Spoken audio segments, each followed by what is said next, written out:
세상의 변화를 알아가는 즐거움, 투자로 인생을 바꾸는 사람들, YG클럽. 지금 고정 댓글을 확인하세요. 우리 김인만 소장님은 강세론자십니까? 약세론자십니까? 저는 상황에 따라서 중간론자. 네, 강세장에서는 강세론자가 되는 거고요. 네. 근데 저는 항상 그런 마음이에요.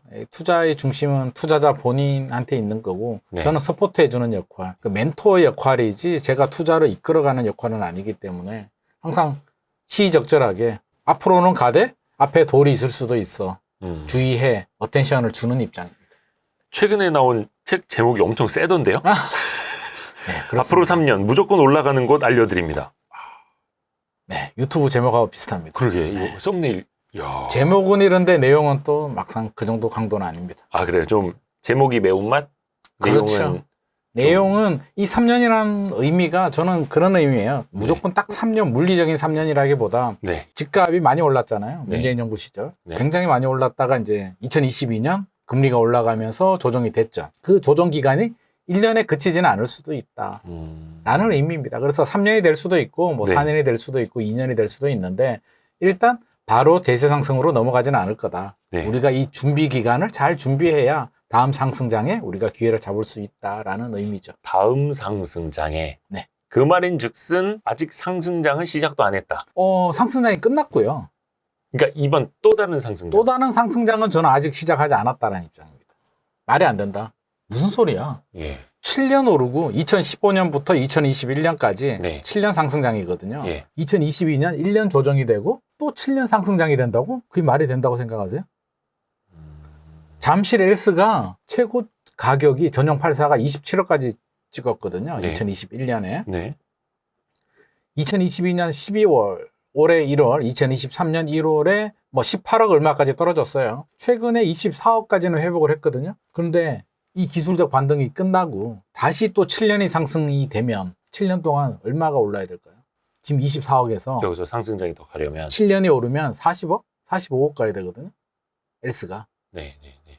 7년 오르면 2배 정도 오르잖아요.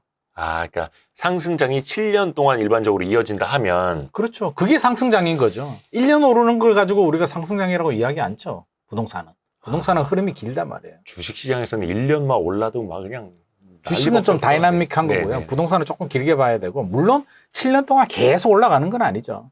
좀 올라가다가 쉬다가 올라가다가 쉬다. 문재인 정부 때도 계속 올라갔나요?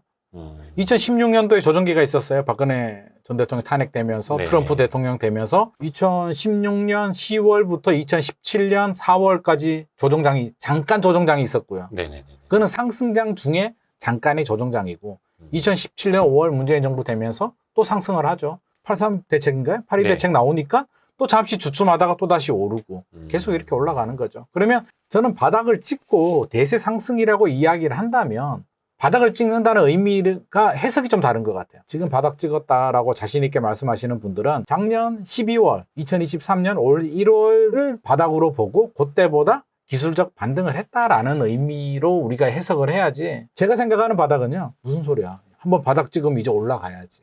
저는 대세 상승을 의미하는 거죠. 그러면 27억 하던 아파트가 18억까지 빠졌다가 24억을 하면 사람들 눈에는 이게 뭐 주식도 마찬가지고 네. 내가 갖고 있을 때는 최고점 대비 떨어져서 아 저게 내 기본 재산이었는데 이렇게 생각을 하고 그렇죠. 매도인 입장에서. 안 갖고 있을 때는 저 네. 바닥에서부터 뛰어오른 게 생각이 되면서 야 저기서 벌써 6억이 올랐네. 18억에서 24억 갔네. 1억거든요. 지금 상황이 그런 상황입니다. 엄청난 상승으로 보이지 않습니까? 보이죠. 예. 그러니까 지금이 그런 상황입니다. 굉장히 혼란스러워하는 상황이죠. 집주인들 입장에서는 야 무슨 소리야. 27억 가던 게 한마디로 고점 대비 마이너스 30% 정도 하락을 했다가 고점 대비 이제 15% 수준까지는 온 거예요. 그러니까 집을 갖고 있는 사람 입장에서는 집주인 입장에서는 야 30% 빠졌다가 아직도 15%야. 아직 내가 본 가격이 있는데 아직 고점 회복하지 않았어요. 고점이란 말을 안 하죠. 시세 회복하지 않았어. 라고 이야기하는 거고요. 사야 되는 입장에서는 야, 더 떨어질 줄 알았는데 이렇게 올라가냐? 야, 이거 들어가? 바로 고민되죠. 계속 올라갈 것 같으면 당연히 들어가죠. 자신 없죠. 24억에서 취득세 내고 재산세, 종부세 내고 나중에 팔 때 양도세도 내야 되는데 그러면 27억 가가지고는 재미없습니다. 3억 올라가지고 뗄 것 차 떼고 포 떼고 한 1억 먹을 텐데 1억 먹으려고 내가 지금 24억 아파트를 사야 될까? 기준금리가 내려갔나? 내려가지도 않았잖아요. 은행 가보면 대출금리는 5월, 6월보다 오히려 올랐습니다. 경기도 좋지 않아요. 경기 불확실성도 있고. 그러면 집값이 과연 고평가일까? 버블이 제거됐나? 그거에 대한 자신도 없죠. 분명히 2021년, 2021년은 저는 버블이 있다고 봅니다. 분명히 버블이 있는데 그 버블이 제거됐을까? 안 될 것 같은데? 버블이 제거되는 방법은 저는 두 가지가 있다고 봅니다. 시간이 좀 지나는 방법. 우리 화폐 가치가 떨어지잖아요. 인플레이션에 따라서 화폐 가치가 떨어지면 저는 그런 예에 많이 듭니다. 10년 정도 타임머신 타고 돌아가면 4인 가족, 제가 4인 가족이니까 딸 둘이 있으니까 네. 그 당시 생일에 패밀리 레스토랑 가면 통신사 할인 좀 받으면 저는 10만 원 안 나왔거든요. 네. 스테이크 하나 먹고 뭐 사이드 메뉴 먹고 해도 네. 지금은 무슨 소리야. 2명 가도 10만 원 넘더라고요. 그렇죠. 그러면 그게 보이는 거는 가격이 올랐지만 실질적으로 저는 화폐 가치가 떨어졌다. 그때 10만 원, 지금 10만 원이. 그때는 조카들한테 10만 원 용돈 주면 큰 마음 먹고. 어휴, 예. 큰 마음 먹고 진짜. 네. 5만 원 또, 요즘 조카들한테 5만 원 주기는 왠지 부족한 느낌? 기본, 대학생들은 기본 10만 원 또 많다는 느낌이 안 들 정도. 화폐 가치가 떨어지는 거죠. 그러면 오버슈팅이 되더라도 시간이 지나서 화폐 가치가 떨어지면 자연스럽게 저는 버블이 제거된다라고 봅니다. 시간이 약이고요. 두 번째는 이제 실질적으로 가격이 떨어지는 거죠. 그러면 지금 상황에서 보면 2021년까지 버블이었어요. 2022년 조정이 됐는데 지금 2023년이죠. 2년의 시간 동안 화폐 가치가 얼마나 떨어졌을까 생각해 보면 아직은 좀 부족하다. 그리고 고점 대비 가격이라도 좀 더 떨어져야 되는데 떨어지다가 다시 기술적 반등했다. 그러면 아직까지 버블이 남아있다. 다수의 매수자들도 아마 그렇게 생각할 겁니다. 그러니까 고민하는 거죠. 안 오를 것 같으면, 아니, 이런 생각이 아니면 뭘 고민해요. 그냥 사야지. 그리고 집주인들 마음도 똑같아요. 올라가길 바라는데, 바라지만 속마음은, 여기서 얼마 더 올라갈까? 지금 매물이 늘어나고 있거든요. 상승장 같을 때는 집주인이, 우리가 집주인이라고 생각해 보자고요. 네. 지금이 상승장이에요. 네. 앞으로 더 올라가. 매물을 내놓을까요?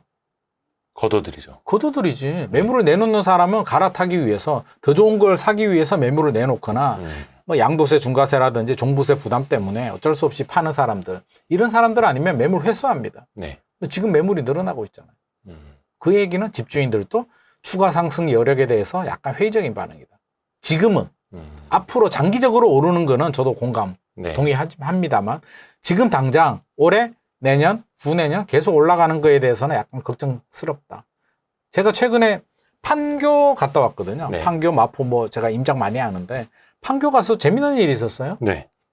이제 카메라 하나 들고 저도 유튜브 하니까 카메라 들고 이제 현장 이렇게 찍고 있는데 막 혼자 주절주절 이야기하면서 네. 막 하니까 옆에 어떤 할머니죠? 할머니가 지나다니다가 부동산 하냐고 물어보시더라고요. 네. 아, 그렇다고 해서 인사드리고 주인이냐고 하니까 주인이래요. 네. 그래서 어떻게 생각하냐 그러니까 팔아야 될 것 같아요. 여기서 과연 얼마나 올라갈까? 그동안 많이 올랐지 않냐? 판교는 뭐 엄청 올랐죠. 엄청 올랐죠. 판교만 오른 건 아니지만 그래서 그분이 추가상 제가 물어봤습니다. 저는 현장에 가면 그렇게 만나면 항상 현장의 의견을 듣거든요. 그럼 더 올라갈 것 같아요? 라고 물어보니까 그렇지는 않을 것 같다. 상식적으로 어떻게 여기서 더 올라가겠냐. 그냥 바닥에서 조금 더 올랐으니까 요 기술적 반등 정도면 팔아도 되지 않겠냐. 팔 생각이 있다라고 말씀을 하시더라고요. 저는 그런 집주인들이 좀 많지 않을까 생각을 합니다. 그래서 지금 분위기는 현장에 가보면 통계하고 현장하고 약간 좀 시차가 있어요.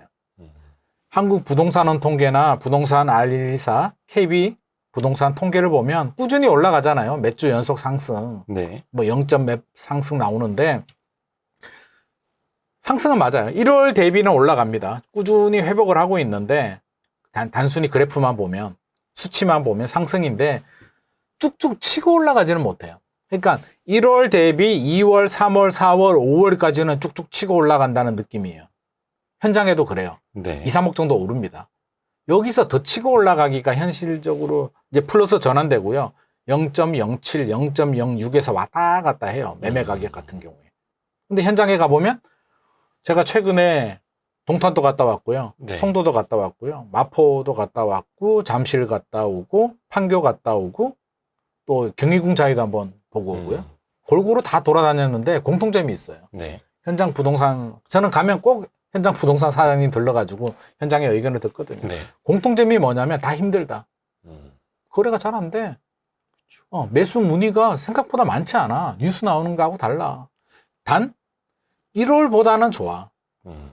최악의 상황, 둔촌주공 또 미계약이 났던 1월보다는 좋은 거는 맞아. 네. 맞는데 우리가 뉴스 보듯이 그렇게 막 과열, 분양가 올라가고 난리가 났는 그런 상황은 아니야. 매수자들이 최근 연락이 좀 뜸하고 집주인들도 호가 올리는 것도 약간 주춤하고 있는 상황이야 라고 공통적으로 이야기를 하고 있습니다.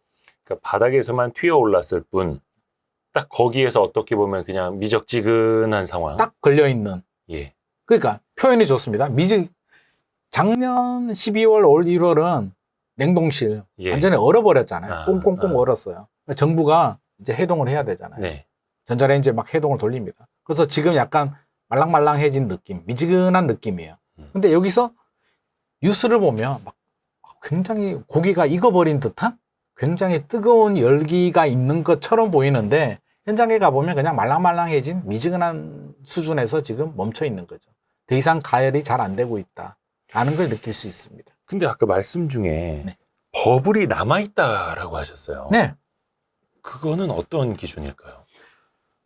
일단 우리 소득 대비 PIR 보더라도 소득 네. 대비 집값 상승 보더라도 사실 저는 2019년 정도에 멈출 줄 알았어요. 서울이 2012년도가 이제 12년도가 바닥이었고요. 그래도 2013년부터 실질적으로 이제 거래량은 좀 늘어나는데 네. 본격적인 상승이라고 하는 거는 2015년부터예요. 항상 이게 시차가 있습니다. 이거 아파트 이야기예요. 네. 고마빌딩이나 뭐 상가 토지 이야기는 아니고요. 네. 아파트는 심리가 굉장히 중요하거든요. 저는 항상 3년이 굉장히 중요하다라고 이야기를 합니다. 우리 심리가 망각을 하고 과거의 향수를 잊어버리고 새로운 환경에 적응하는 데 저는 3년 정도 걸리더라고요. 네. 과거 사례를 보면 올라갈 때도 마찬가지, 내려갈 때도 마찬가지. 그러면 과거로 한번 가보죠. 과거 2008년도 글로벌 금융위기 있었잖아요. 네. 그때 분위기 주식하셨으니까 잘 알잖아요. 난리 났잖아요. 그때 뭐 장난 아니었죠. 네. 미국이 망한다는데. 네. 그래서 종합 주가가 막 천이 붕괴되고. 그렇죠. 그렇죠. 그래서 제가 그때 애가 어려가지고 꼬맹이 때 체험학습을 갔거든요. 2008년 12월인가 11월인가. 어디로? 어디 화성시 어디 고구마 캐는 데 가가지고 네. 막 고구마를 캐고 있는데 문자가 오더라고요. 종합 주가가 속보 뭐 천이 붕괴됐다고. 네. 아, 그때 900포인트까지 갔었습니다. 그렇죠. 천이 붕괴됐어요. 그래서 예. 나라가 망하는데 내가 이렇게 고구마를 캐고 있을 땐가. 고구마 캐야죠. 구황작물인데. 그런가요? 이게 내가 뭐 하는 짓이지? 이런 생각이 들면서 막 걱정을 했던 기억이 나요. 맞아요. 나는데 몇 달 지나니까 회복을 하더라고요. V자로 2009년도에 V자로. 예. 부동산도 마찬가지, 주식도 마찬가지. V자 반등을 합니다. 음. 지금 상황하고 너무 비슷해요. 그 이전에 노무현 정부 시절이잖아요. 미친 듯이 올랐잖아요. 네, 맞아요. 부동산. 문재인 정부 미친 듯이 올랐잖아요. 글로벌 금융위기 왔죠? 이번에도 글로벌 금융위기에 버금가는 미국에서 기준금리를 네. 미친 듯이 올렸잖아요. 1년 동안 무슨 자이언트 스텝을 그렇게 밟어. 네. 패닉이죠. 패닉이 온 거죠. 그 V자 반등을 합니다. 요까지는 똑같아요. 그러니까 V자 반등을 하게 만든 건 이제 코로나 팬데믹 때 기준금리를 제로로 낮추면서 반등이 나왔고 기준금리 올린 건 이제 그 이후의 이야기. 그렇죠. 네네네. 그래서 거의 비슷합니다. 그러면 그 이후에 어떻게 됐느냐 보면 2009년 하반기부터 2011년까지 서울 아파트 시장을 보면 계속 올랐을까요? 지금에 와서 보면 그때는 그냥 계속 오른 것처럼 보이는데. 그렇게 보여요? 계속 올랐어요. 2009년부터 2011년까지 올랐다. 왜냐면 그 디테일한 거는 이제 저희가 다 기억을 못 하니까요. 예. 망각을 해서 그렇지. 아니에요. 그냥 올랐다 내렸다 올랐다 내렸다. 아, 그래요? 네. 물론 지역마다 다르죠. 반포는 계속 올랐어요. 반포 새 아파트들은 한강변에 르네상스 힘으로 올랐는데 네. 2006년도, 2005년, 6년, 7년도에 버블7 많이 올랐던 지역들은 그렇지 않습니다. 조정이 됩니다. 그러다가 2012년도에 한 번 더 떨어지죠. 2차락이 옵니다. 상당히 아팠죠. 박근혜 정부 때 기억나시잖아요. 5년간 양도세 면제 주고 취득세 연구 면제 인하 주고 그러면서 2013년도에 사실상 반등했거든요. 그때부터 좀 바닥이 만들어졌죠. 바닥을 만들어졌는데 서울 사람들은 못 들어옵니다. 더 떨어질 줄 알고. 이게 데드캣 바운스야. 아. 2013년에는 아파트 사면 안 돼. 네. 라는 분위기. 그때 누가 샀냐면 지방에 계시는 분들. 부산, 창원, 대구 이렇게 지방 투자자들이 서울 원정 투자 들어와요. 서울 네. 수도권, 1, 2기 신도시. 그때는요, 한 2천, 3천만 원 가지고 갭 투자하는 아파트들이 굉장히 많았거든요. 전세는 올랐는데 매매 가격이 떨어지니까, 갭이 줄어드니까. 근데 서울 분들한테 이야기하면 무슨 소리야. 데드캣 바운스인데 더 떨어질 거야. 하락에 대한 공포. 그 공포를 잊는데 2016년부터 이제 망각을 하더라고요. 네. 아, 이제 상승이야. 본격적인 상승으로 받아들이더라는 거죠. 올라갈 때도 마찬가지. 실질적으로 2009년도에 꺾였는데 사람들은 2011년 될 때까지도 인정을 못한 거죠. 그렇다면 지금 또 저는 마찬가지라고 보는 거죠. 아직도 상승 기간이라고 인정하는 사람들이 되게 많아요. 특히 30대들. 그러니까 최근에 그 관성에서 아직 못 벗어나고 있는 거네요. 저는 그렇게 봅니다. 과거도 그랬고요. 지금도 그랬고요. 미래도 그럴 겁니다. 그게 우리 인간이니까. 근데 그 방향이 틀어진 거를 내가 인정하는 데까지 3년 걸리더라고요. 그러니까 시장 전체가 인정하는 데까지 3년 걸린다. 그렇죠. 그러면 지금부터 한 3년은 지나야 그래서 저는 2차 하락은 올 수도 있다. 올 가능성이 높다. 라고 보는 거죠. 그러면 반대로 2차 하락이 끝나면 저는 그때는 본격 대세 상승으로 들어갈 거다. 물론 다수의 투자자들은 겁이 나서 또 못 들어가겠지만 실질적으로는 된다. 그래서 저는 2차 하락을 굉장히 중요한 관점에서 보고 있습니다. 아니 그럼 2차 하락은 어떤 근거로 온다는 걸까? 예를 들어서 기준금리도 뭐 미국도 그렇고 우리나라도 그렇고 여기서 더 올리기는 사실상 쉽지가 않고 단기적으로 보면 그렇죠. 어떤 상황이 발생할지는 우리가 모르죠. 네. 근데 그러면 2011년 있잖아요. 네. 2011년, 12년도에 이제 떨어졌는데 그때 외부 충격으로 떨어졌다고 생각하세요? 외부 충격이 없었어요. 미국도 조용했고요. 2011년, 12년도 특별한 이벤트가 없었어요. 그때 뭐 유럽발 재정 위기 문제가 좀 있기는 뭐 그거는 했습니다만 치명적으로 영향을 줄 만한 금융시장의 이야기였고. 특별한 이슈는 없습니다. 네. 그래서 다들 의아했어요. 왜 떨어지지? 근데 생각해 보면 이해가 됩니다. 부동산은 제가 심리라고 했잖아요. 아파트는 심리라고 했잖아요. 네네. 집주인 입장에서 한번 생각을 해보자고요. 집값이 떨어지려고 하면 집주인들이 매매 가격을 떨어뜨려서 하락거래 매물을 내놔야 되고요. 매수자들이 잘 사지 않아야 됩니다. 그래야 가격이 뚝뚝 떨어지거든요. 네. 집주인들 마음은 어떨까요? 일단 버텨보자. 야, 2022년 금리 한 번 올린 거 가지고 무슨 호들갑이야. 작년에 집값 떨어진 거는요. 사실상 많은 집주인들이 매물을 내놓은 게 아니에요. 청산당한 거죠. 따지고 보면 몇 개가. 예. 2022년 작년 12월 서울 아파트 거래량이 800 몇 건이거든요. 네. 11월이 700 몇 건, 10월이 500인가 600 몇 건이에요. 거의 거래가 안 됐어요. 올스톱이에요. 그런데도 어떤 분들이 팔았냐면 전세 가격이 많이 떨어졌거든요. 급한 사람들.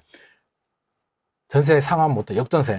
세입자들이 돌려달래. 근데 이게 몇 천만 원도 아니고요. 우리 아무리 강남에 아파트 한 개, 두 개, 세 개 가지고 있어도요. 현금 흐름이 좋은 사람도 많지 않습니다. 실질적으로. 자산가와 자본가는 좀 다르거든요. 아파트 두세 개 있으면 우리가 자산가라고는 하는데 네. 현금 흐름은 안 돼요. 근데 전세 가격이 떨어지면 5억을 돌려달래. 그쵸. 5억 현금을 가지고 있다가 세입자한테 돌려줄 만한 사람 잘 없습니다. 생각보다. 결혼식 축의금 잘 못 내는 사람들도 제가 봤어요. 강남에 아파트가 있음에도 불구하고. 종부세 내고 남는 게 어디 있어. 현금 흐름이 어려워서. 그러면 세입자한테 돌려주는 방법이 대출을 받거나 집을 팔아야 되는데 대출도 안 나옵니다. DSR 걸려가지고. 그러면 세입자들은 가만히 있나요? 그냥 내 집 같으면 내가 살고 있는 집 같으면 안 팔아요. 네. 이자 좀 내지. 무슨 호들갑이야. 근데 세입자가 공격이 들어오면 상당한 스트레스를 받거든요. 물론 버티는 사람들은 버티는데 그게 아닌 분들은 이제 급매물로 내놓기 시작을 하죠. 작년에 그렇게 급매물이 나온 겁니다. 그쵸. 재산 분할하시는, 이혼하고 재산 분할하는 분들, 부모님 상속해가지고 한마디로 폭파시키는 물건. 그런 게 700개, 800개 나오면서 하락 거래를 주도한 거죠. 일시적으로. 다수의 집주인들이 매물을 많이 내놔서 하락 거래가 된 건 아니라는 얘기예요. 이게 본격적인 하락이 아니라는 얘기죠. 그러면 그때는 급한 물건들, 그렇죠. 역전세 아니면 경매 넘어가는 것도 막 급한 것들이 나왔으니 그렇죠. 사실 그거는 거의 가격을 불문하고 일단 급한 대로 처분을 해야 되니까 말 그대로 낙엽처럼 후두두둑 떨어졌던 거잖아요. 그래서 한 3개월 만에 고점 대비 마이너스 30%까지 빠졌잖아요. 그쵸. 근데 그게 그거는 말이 되냐고. 낙엽 떨어지듯이. 그렇죠. 그러니까 속된 말로 그게 우리가 정상적인 거래가 아니라는 거죠. 투매하듯이 던지듯이 해서 떨어진 몇 건데 개가. 그런 상황이 지금은 지나갔는데 지금은 지나갔죠. 1차 하락은 끝났다니까. 그러한 2차 하락이 또 올 수도 있다라는 거. 그러면 그러니까 그 2차 당시랑 하락이- 비슷하게 후두둑 떨어지는 2차 하락이 하락은 어떨 때 오냐면은요. 이제 2차 하락이 저는 2차 하락이 진짜 하락이라고 보는데 다수의 집주인들 심리. 제가 3년이 중요하다고 2차 했잖아요. 하락이 진짜 하락이다. 네. 와. 자, 3년이 중요하다고 했는데 왜 중요하냐면 1년 무조건 버텨요. 네. 2022년 버텨봤습니다. 2023년 반등했어요. 그럼 어떤 기분이 드냐면 봐. 기다리면 되잖아. 이제 올라가. 그렇죠. 반등했잖아. 했잖아. 예. 여기서 계속 올라가면 해피죠. 근데 여기서 계속 올라가지 않고 올라가다가 주춤하다가 혹시라도 추가 하락이 생기면은 어떤 마음이 드냐면 아, 이거 아닌가? 대세 상승이 아니었나? 아니는 자신의 선택에 대한 약간 회의감이 들기 시작해요. 그러면서 대출 이자는 지금 계속 나가고 있어요. 반등이 끝났나? 이런 거. 약간 불안한 마음. 1년? 2년? 이제 3년 차 접어들면 3년 동안 대출 이자는 지금 계속 내고 있잖아요. 네. 부동산은요, 오르지 않으면 손실이에요. 재산세 내죠, 아. 종부세 내죠, 살 때 취득세 내죠. 좀 남아도 팔 때 또 양도세도 내야 되거든. 오르지 않으면 손실이다. 손실이죠. 이게 보합은 손실이에요, 부동산은. 보합은 손실이야. 세금이 엄청나게 많거든. 주식하고 좀 다르거든요. 그러면 올라가줘야 되는데 1년, 2년, 3년 지나면 이미 대출 이자는 상당히 냈고 불안한 마음이 저도 과거에 그랬는데요. 한 3년 차 접어드니까 이제 나의 선택, 내 자신에 대해서 자신감이 떨어져요. 물렸나? 아, 이게 상승장이 아니었나? 내가 판단 미스했나라는 후회가 이게 막 누적이 돼요. 대출 이자는 계속 내죠. 엄청 짜증, 피로감이 누적이 되는데 배우자들 중에 부부가 동시에 투자에 눈을 떠가지고요. 굉장히 공격적으로 투자하시는 분들도 가끔 있지만 대부분은요. 한 사람이 조금 공격적으로 들어가고 나머지 한 사람은 약간 동조를 좀 해주는 양상이에요. 대부분 집들이 그렇습니다. 네. 그러면 3년 정도 집값이 안 오르고 대출이자 나가면 동조해줬던 다른 배우자들이 이제 공격이 들어와요. 대체적으로. 많은 집들이. 이러면서. 나가 하지 말자고 했잖아. 네가 우겨 산 거 아니야. 라고 합니다. 그러면 그걸 듣는 사람은 우리 가족을 위해서 잘 먹고 잘 살자고 한 거지. 나 혼자 잘 먹고 잘 살자고 했냐? 그렇죠. 화나죠. 그것도 부부싸움합니다. 그러다가 결국에는 팔자. 안 되겠어. 금매물로 던지는데 내가 그런 마음이 들면요. 나머지 사람들도 그런 마음들이 집집마다. 그래서 2011년, 12년도에 매물이 쏟아집니다. 계기는 있죠. 가만히 있는데 쏟아지지 않아요. 네. 계기가 뭐였냐면 2011년 이야기를 하면 그때 MB정부 때입니다. 네. MB정부 때는 뭘 했냐면 그때는 DSR이 없었고요. DTI가 있었어요. 네. DTI가 집값 잡는 꽃감 같은, 호랑이 잡는 꽃감 같은. DTI가 나오면서 노무현 정부 시절에 집값이 꺾였거든요. 네. 공교롭게도. 예. 사실은 맞아 떨어진 거지. 집값 꺾일 때가 됐는데 DTI가 나오면서 이제 됐는데 MB는 뭘 했냐면요. DTI를 한시적으로 네. 풀었다가 묶었다가 풀었다 묶었다를 반복을 합니다. 네. 그러면 DTI를 한시적으로 풀어주면 집값이 좀 반등해요. 올라요. 지금 뭐 특례 보금자리 같은. DSR 가지고 저기 하듯이. 네. 그러다가 집값이 좀 반등하면 살짝 묶어요. 한시적 기간을 연장 안 해줍니다. 네. 그러니까 다시 또 살짝 떨어져요. 그럼 또 한시적으로 풀어줘요. 또 살짝 오르죠. 그게 2011년까지 계속 반복이 됩니다. 좀 피로감이 누적이 되죠.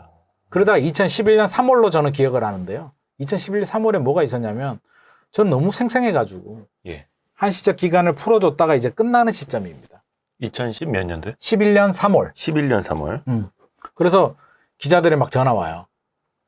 어떻게 될 것 같냐고. 그래서 아니 지금 집값 분위기가 안 좋아요. 정부가 미친 것도 아니고 당연히 DTI 풀어줄 겁니다. 완화시켜 줄 거예요. 걱정하지 마세요라고 했는데 발표를 보니까 안 해줘요. DTI를 적용하더라고요. 대출 네. 규제를 한다는 얘기죠. 네네네. 저도 그때 무슨 마음이 들었냐면 미쳤네? 정부가 이제 포기를 했나? 어떡하라는 거지? 풀어줘도 지금 할까 말까인데 시원찮은데 이거 뭐지? 그 다음부터 이제 난리가 납니다. 현장에서. 집주인들이 매물을 집어 던져요. 더 이상 못 참겠다고. 그러면서 2011년에서 2012년까지 집값이 폭락해요. 강남 아파트 개포주공이요. 개포주공 1단지 11월인가 12월에 입주하잖아요. 네. DH 퍼스트 아이파크가 그 당시로는 개포주공 1단지였는데 개포주공 1단지 평수는 제가 기억이 안 나는데 13평인가 15평인가 모르겠습니다. 2010년에 2009년, 2010년에 11억, 12억 정도 했었어요. 2011년에 8억까지 떨어지더라고요. 8억 2천인가 8억까지 떨어져요. 저는 그때가 바닥이라고 봤거든요. DTI 해주고 하면 올라갈 거야. 네. 들어가도 됩니다. 라고 하는데 안 해줍니다. 사람들이 매물을 집어 던져요. 못 견뎌요. 5억 7천까지 떨어지더라고요. 무섭죠. 그게 2차 하락이었어요. 그러니까 이제 박근혜 정부가 바통을 이어받으니까 야, 이 상태로는 안 돼. 1주택자 집을 사면 5년간 양도세 면제를 해줄게. 취득세 1%로 연구 인하 해줄게라는 파격적인 대책이 나옵니다. 그러면서 실질적으로 이제 거래가 조금씩 되더라고요. 하락을 멈추고 조금씩 회복을 하는데 다수의 시장의 수요자들은 무슨 소리야. 아직 멀었어. 이제 아파트 시장은 끝났어. 라는 하락론이 팽배하고 또 그걸 부추기는 전문가들도 나오고 야, 이제 아파트 시장 끝났어. 이제 하락이야. 사람들이 많이 동조를 하죠. 지방분들은 슬그머니 원정 투자 와가지고 이제 물건을 사기 시작합니다. 또 그 관성이 생긴 거죠. 계속 하락할 거야. 그게 2015년, 16년부터 이제 다시 서울 사람들도 야, 사야 되겠다. 물론 그때도 계기는 있긴 하죠. 2016년에 개포주공 또 개포입니다. 개포주공 2단지. 이거는 이제 상승으로 돌아선 시기. 돌았었죠. 애매한 블레스티지가 또 불을 한번 지펴줍니다. 조금씩 오르잖아요. 그때 고분양가로. 지금 생각해보면 사실 뭐 고분양가도 아닙니다. 3.3제곱미터당 4,200만 원으로 분양을 하거든요. 네네. 2015년만 하더라도 뭐 3,600 정도의 분양을 할 거야. 라고 했는데 이제 분위기가 좋아지니까 약간 베팅을 때립니다. 4,200. 야, 개포가 지금은 4,200 하면 말도 안 되는 가격이잖아요. 무조건 들어가야 되는데. 그렇죠. 그때는 야, 개포가 미쳤나? 근데 그게 완판이 나요. 일반 분양이. 그러니까 야, 개포가 4,200이면 우리는 서울의 강남의 나머지 지역들도 이제 분양가 올리고 집값이 난리가 나는 거죠. 항상 그런 그 마중물 역할을 해주는 그런 이벤트는 생기더라고요. 그럼 이번에도 무슨 이벤트가 생길지는 모르겠는데 뭐 정책적으로 미스를 할지 DTI처럼 특례보금자리 같은 DSR을 풀어줬다 묶었다 하다가 뭔가 미스를 할지 뭐가 미스가 나올지는 모르겠는데 금리가 미스가 될지 저는 금리에서 한번 미스 나지 않을까 싶기도 합니다. 설마 올리겠어? 라고 하는데 올려버리는 상황이 발생할 수도 있는 거죠.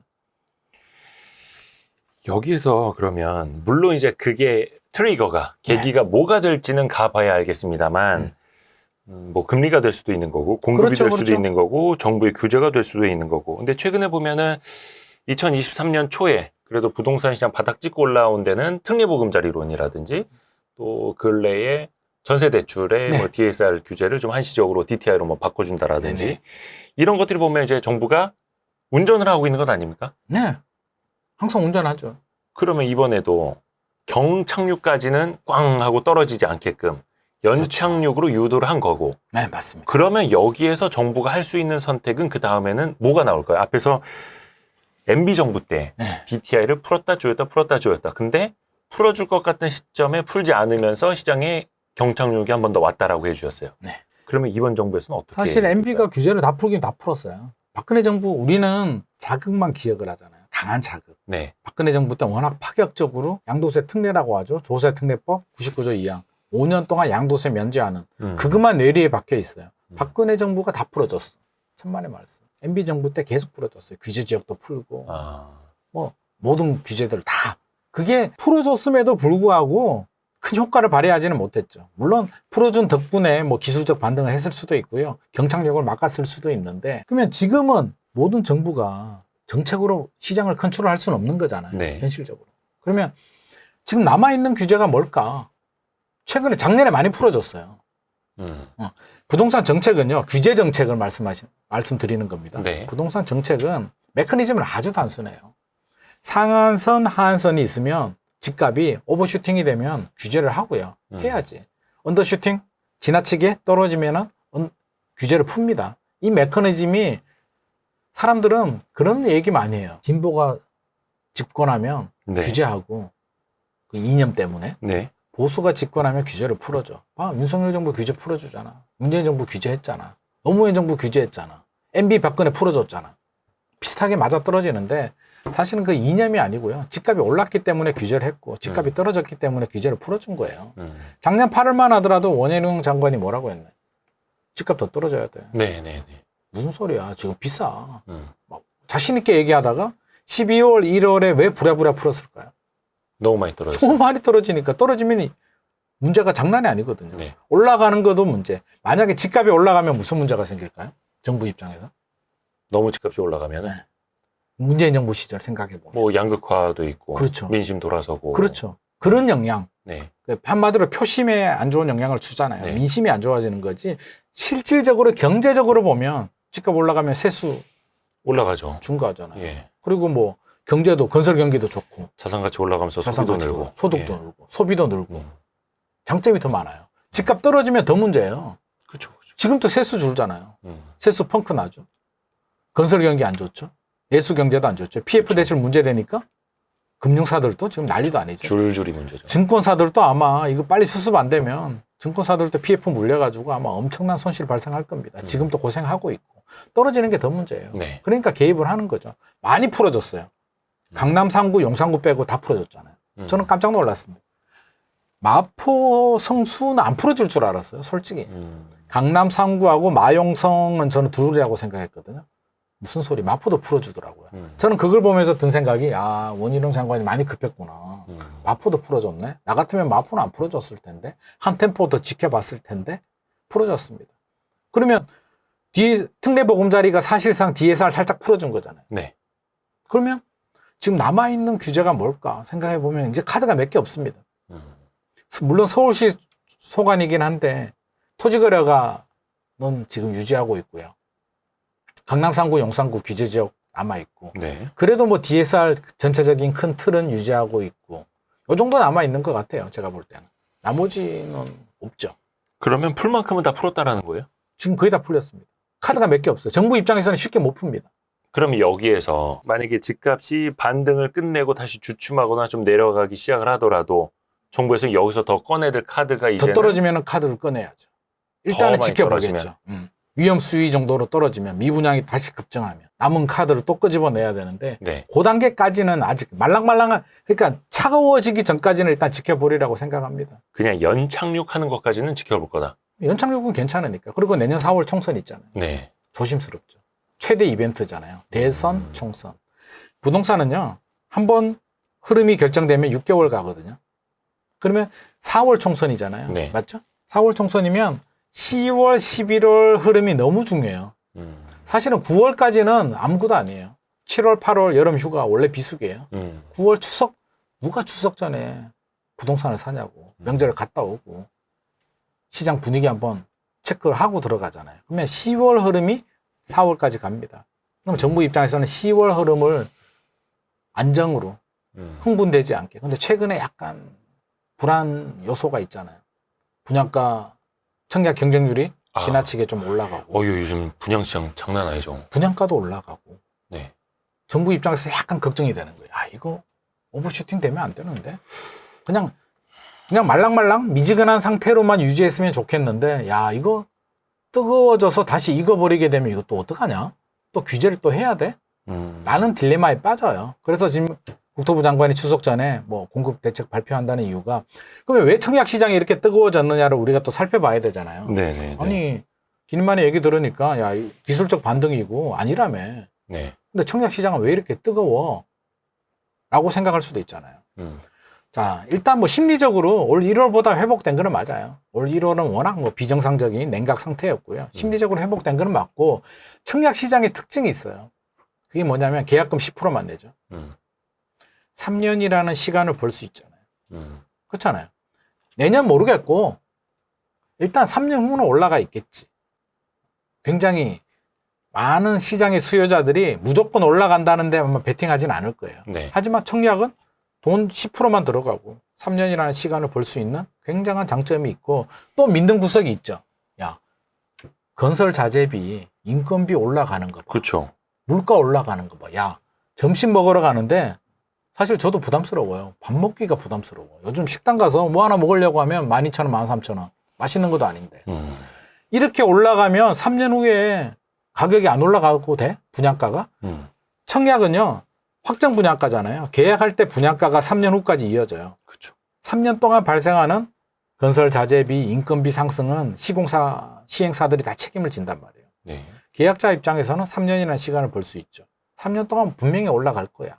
거기에 인하가 착공 물량이 줄어들면 3년 후에 5년 후에 입주 물량도 부족할 거야. 무조건 올라가. 라고 해서 지금 청약 시장으로 공격적으로 들어오고 있는 거죠.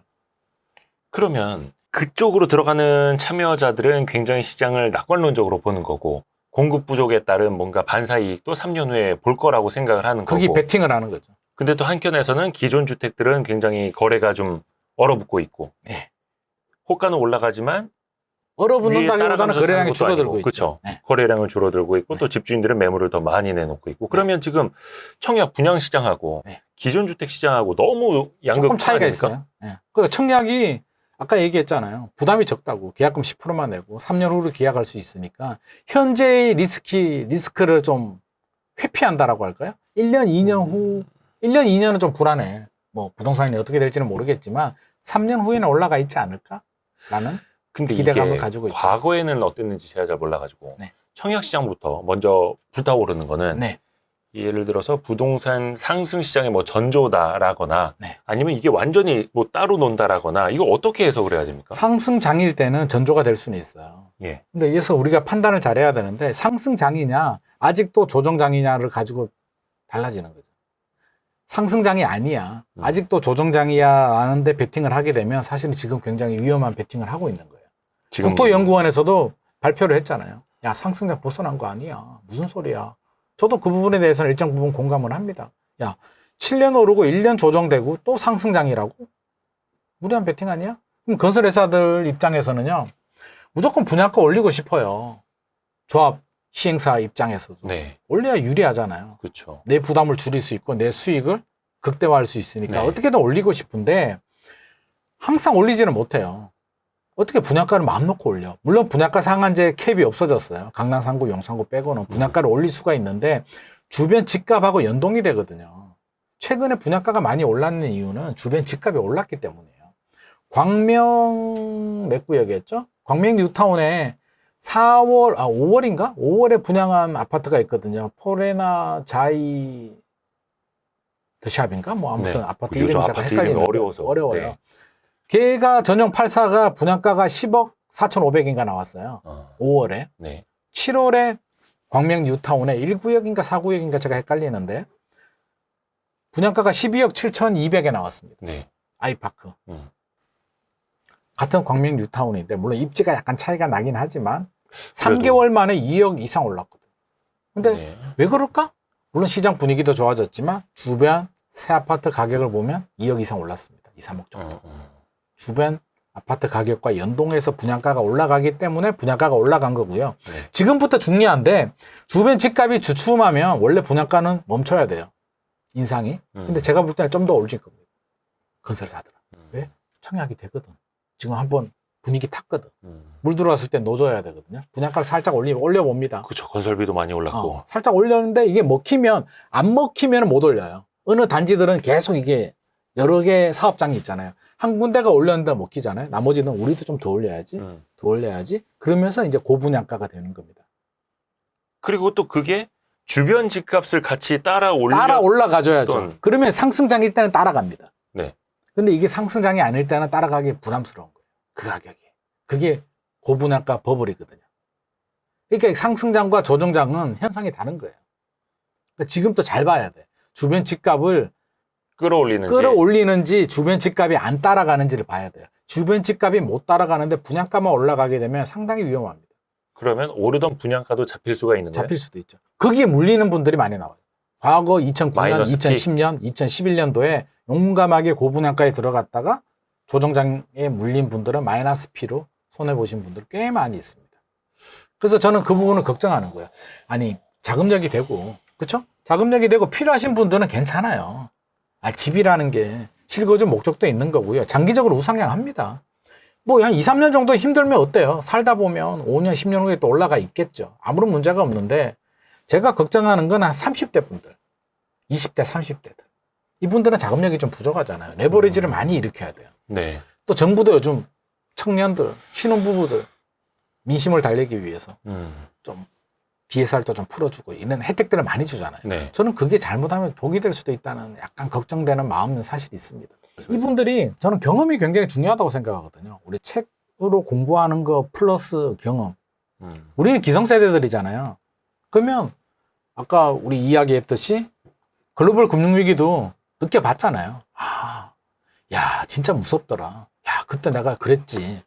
뭐 그런 거. 지금 2030들은요, 2017년 상승장부터 부동산에 관심을 가졌어요. 2017년 이전에는 뭐 공부를 하다든지 부동산에 관심 없던 시절이고요. 올라가는 것만 봤어요. 그래서 하락에 대해서 잘 느낌이 없어요. 그냥 경험, 그냥 이론적으로, 아, 과거에 떨어졌을 때도 있었지. 네. 정도예요. 그러면 작년 조정도 일시적 조정으로 보는 거죠. 상승장 중에 잠깐 조정이 됐다가 다시 올라간다는데 지금 베팅을 하고 있는 거거든요. 근데 반대 해석이 나올 수도 있죠.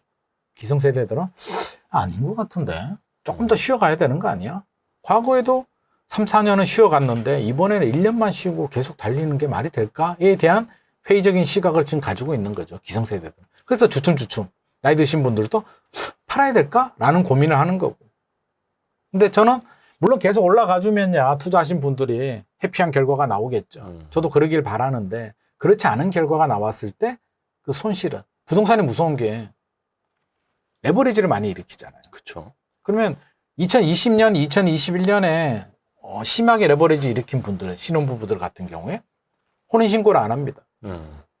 한 사람 배우자는 담보대출 받아요. 네. 혼인신고 안 하고 한 사람은 세입자로 들어옵니다. 아. 전세대출도 받아요. 네네네. 그리고 또 신용대출을 둘이서 또 받아. 1억씩. 부모님 도움도 좀 받아요. 자기 자본 1억, 2억 가지고 10억짜리 아파트를 삽니다. 근데 떨어지면은 원금 그냥 다 순식간에 날아가 버리고요. 설사 지금 반등해가지고 조금 올랐잖아요. 아, 나 투자 잘했어 라고 하지만 이게 계속 올라가주면 잘했었는데 한번 떨어지면은 투자 원금 손실 대출 이자만 내다가 굉장히 그럼 그런 분들이 결국에는 또 2차 하락 때 못 견디고 판다는 거죠. 저는 2차 하락이 왔을 때 견뎌야 된다고 보거든요. 왜 팔어? 이거는 마지막 터널이야. 우리 터널 지나갈 때 빛이 안 보이면 무서운데요. 빛이 보이면 참고 기다리면 되거든요. 그 빛을 보지 못하면 마지막 순간에 던져버려요. 내가 팔면 팔고 나면 집값 오르는 거죠. 그거는 갖고 있는 사람에게. 그렇죠. 그래서 저는 부동산은 항상 올라가면 땡큐지만 네. 혹시라도 안 올라가는 시기가 온다면 대출이자 2배 정도 내더라도 3년은 무조건 버틸 수 있는 작은 계획은 세워라. 우리가 달리다가 넘어질 수도 있는 거 아니니. 그러면 얼른 일어나가지고 약 좀 바르고 다시 뛰어야 되잖아요. 너무 세게 넘어져 버리면, 너무 과속해가지고 너무 세게 넘어져 버리면은 크게 다치는 거죠. 크게 다치면 못 일어나잖아요. 네. 그래서 저는 너무 그렇게 급하게 세게 달리지는 말자는 거예요. 투자할 때도. 그래서 항상 상담 들어오고 나면 저는 항상 마지막에 브레이크 한번 잡아줍니다. 좋아. 너 작은 계획도 있고 다 좋은데 예상치 못하는 상황이 혹시라도 발생하게 되면 3년 정도는 대출이자 2배 내면서까지 버틸 수 있니? 그렇대. 그러면 오케이. 그렇지 않아. 아까 신혼부부들처럼 그런 레버리지를 한다면 설사 조금 더 올라갈 수 있더라도 저는 한 번 더 생각하라고 합니다. 근데 지금 이제 김일만 소장님의 말씀을 들어보면은 결코 지금은 따라가서 사서는 안 되는 시장이고 심지어 청약, 고분양가를 받는 것도 청약을 해서 분양을 받는 것도 굉장히 지금 주의하라. 30대 입장에서 자금력이 부족하신 분들. 그러니까 전제 조건이 있죠. 연끌하는 사람이라면 전제 조건이 뭐냐면 자금력이 되고 필요하신 분들은 3년 버틸 수 있다면. 저는 항상 콜. 왜? 말이 쉽지. 네. 막상 2차 하락이 오면은요. 지금은 그렇게 얘기하잖아요. 야, 기다렸다가 현금 가지고 있다가 2차 하락이 오면 그때 떨어지면 사면 땡큐네. 막상 그렇게 되면 무서워서 못 들어갑니다. 그렇죠. 그렇게 따지면 작년 12월, 올 1월 올림픽 파크 포레온 왜 못 들어갔어요? 전용 84가 13억대였는데. 그렇잖아요. 지금 광명이 12억 7천 13억이 나오는데 올림픽 파크 포레온이 13억이면 무조건 들어갔어야 되잖아요. 지금 피가 6억 이상 올랐는데. 그때는 왜 안 들어갔을까? 더 떨어질 것 같은 두려움. 지하 3층까지 내려갈 것 같은 공포감. 그러면 2차 하락이 오면은 공포가 지금보다 더 무서워요.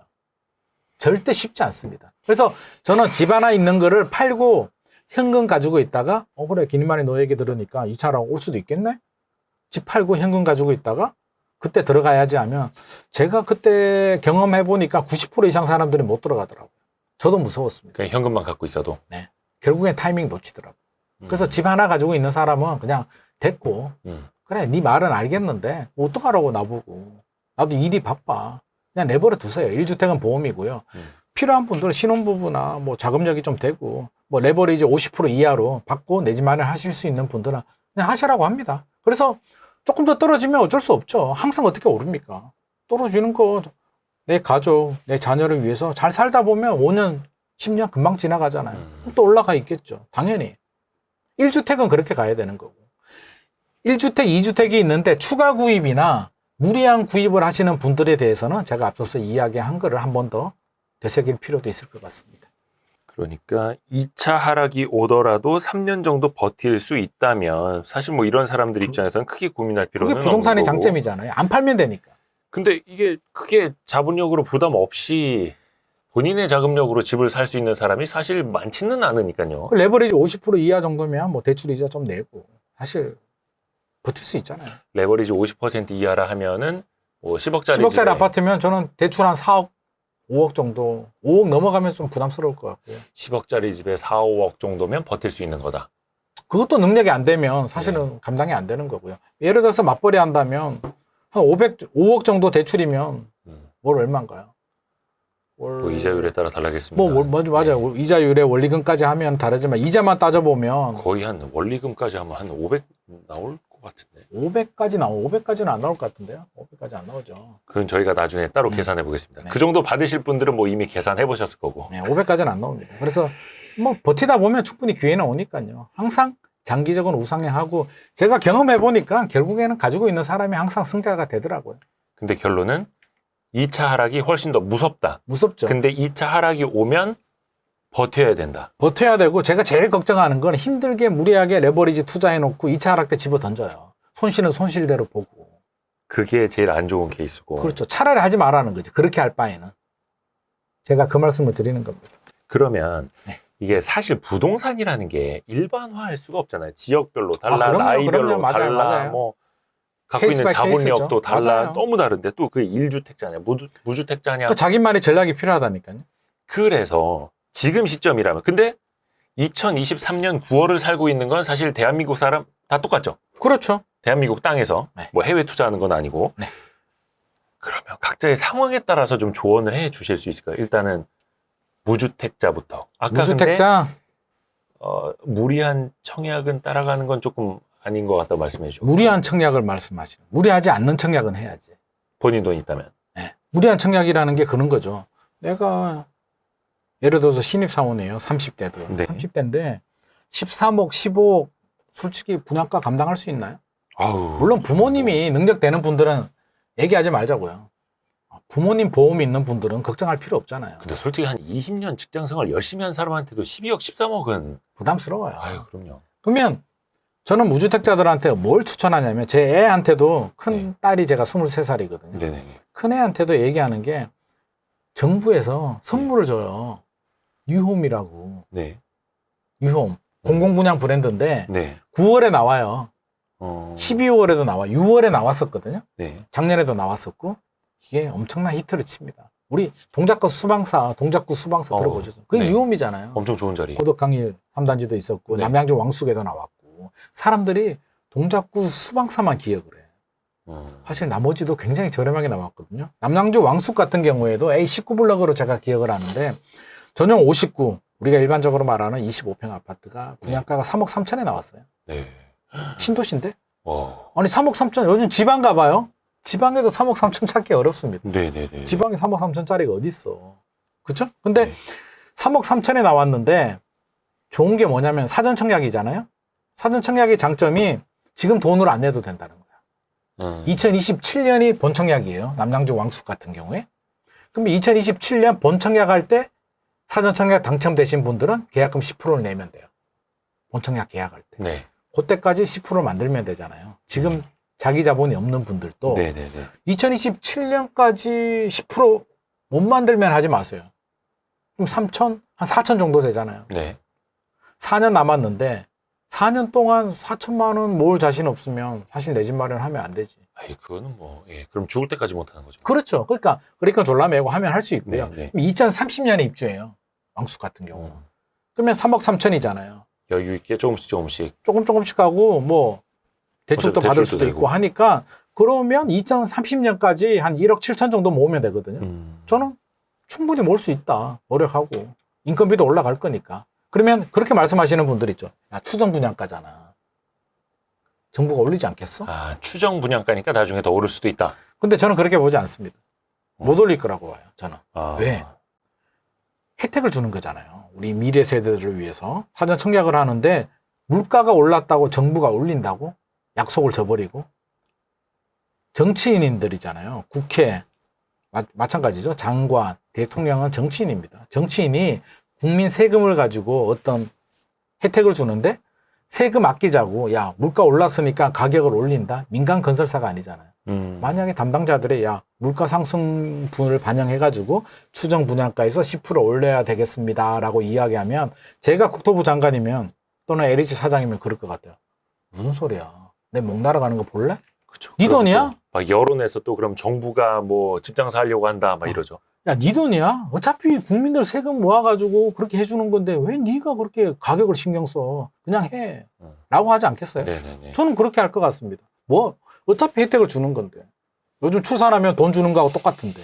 그러면 우리는 정부가 주는 그런 혜택을 받아 먹어야 될까요? 안 받아 먹어야 될까요? 싸게 나오면 받아 먹어야죠. 당연하지. 그러니까 유언 같은 경우는 정부에서 주는 선물이란 말이에요. 저는 그걸 안 받는 게 너무 이해가 안 돼요. 이것도 경쟁률이 엄청 치열하지 않을까요? 치열하죠. 치열한데 사람들이 참 신기한 게요. 떡이 여러 개 있어요. 네. 꼭 좋은데 맛있는 떡에만 몰려요. 그렇죠. 수방사 몇백 대 1 나왔잖아요. 너 거기 갈래? 아침에 왕숙에 몇십 대 1에 갈래? 저 같으면 몇십 대 1에 갈래. 그래요? 아니 내가 못 먹는 떡은 그림의 떡인데. 그림의 떡이 나아요. 먹는 떡이 나아요.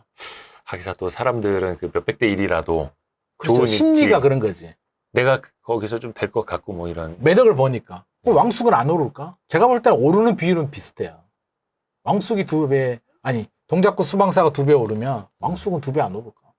똑같이 오르죠. 거기도 그 시세 절대 금액이 다른 거죠. 예, 그 시세에 맞춰서 더 저렴하게 나오니까. 10%만 올라도 동작구 수방사는 분양가가 8억 7천이었잖아요. 네네네. 10%만 올라도 8,700이고 남양주 왕숙은 3,300이니까 약해 보이는 거지. 근데 돈이 적게 들어가잖아요. 내가 자본력이 지금 1억도 안 되는 우리 애가 1억도 없는데 동작구 수방사 당첨이 된다고 어떻게 감당해? 안 되는 거죠. 8억이 넘는.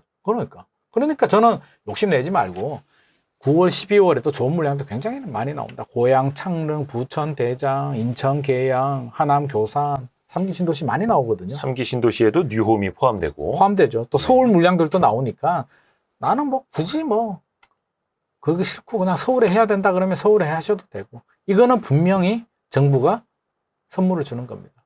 MB정부 때 반값 아파트 보금자리처럼 그때 당첨되신 분들 돈 무지하게 벌었잖아요.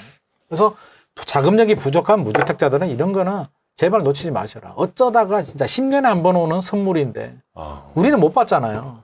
그렇죠. 뭐 이건 이제 청년들 무주택자. 꼭 청년 아니더라도 무주택자들은 일단 유리하긴 합니다. 근데 그렇죠. 집 있으면 안 돼요. 무주택 기간 네. 점수도 꽤 될 테니까요. 그리고 특별공급 자기 요건이 되면 요즘 뭐 청년 특별공급도 나왔고요. 신생아 특별공급도 이제 한다라고 하잖아요. 그러니까 모집 공고 나오면 나한테 맞는 요건 따진 다음에 뭐가 유리한지 분석을 해야 되고요. 노력 안 하고 어떻게 돈을 봅니까? 하고 특별공급과 일반 공급은 다 할 수 있어요. 그러니까 두 개를 그거는 청약을 하셔라. 싸게 나오는 거. 그러니까. 싸게 나오는 걸로. 가성비가 중요하지. 네네네. 싸게 나오는 게 중요하다. 몇백 대 1은 안 되잖아요. 우리 학교 다닐 때 우리 전교 1등 못 했잖아요. 몇백 대 1이 전교 1등 아니에요? 학교 다닐 때 전교 1등 못 해놓고 왜 자꾸 청약은 될 것 같은 느낌. 야, 300대 1. 그러니까 로또도 사는 거죠. 814만 대 1인데 로또도 그러니까. 사는 거죠. 예. 근데 안 되잖아요. 그러면 자 1주택자가 네. 어떻게 보면 무주택자보다 고민이 더 많을 수 있어요. 더 많아요. 무주택자는 그냥 내가 무주택 기간 쌓고 점수 쌓아가지고 언제 한번 청약해야지 네. 계획을 하고 있겠죠. 네네. 무주택자는 괜히 내가 갖고 있는 집보다 다른 동네가 더 많이 오르는 것 같고 내 집 오르면 딴 집 갈아타고 싶은데 내 집보다 딴 집이 더 오르는 것 같고 제일 힘들지 않을까요? 머릿속이? 스트레스 제일 많이 받죠. 야, 어떻게 해야 되지? 끊임없는 고민인데 저는 네. 고민하지 말라고 합니다. 아니 1주택이 있는데 뭐가 고민이야. 자, 고민해야 되는 거는 딱 생각해 보세요. 딱 두 가지만 고민하시면 됩니다. 네. 자, 세 가지를 고민해야겠구나. 하나는 내가 추가로 구입하느냐, 2주택으로 가느냐를 고민해야 되고요. 두 네. 번째는 팔고 갈아타느냐. 음. 세 번째는 그냥 팔아버리느냐. 네. 이 세 가지의 선택지가 있어요. 1주택자들은. 네. 그러면 1주택인데 2주택으로 간다? 저는 반대입니다. 지금 분위기라면. 조금만 기다려보세요. 일단 1주택 가지고 있잖아요. 네. 혹시라도 기님만이가 털려가지고 2차 하락이 없이 계속 상승을 해요. 네. 그럼 나 1주택이라도 있잖아. 네네. 무주택보다는 낫잖아요.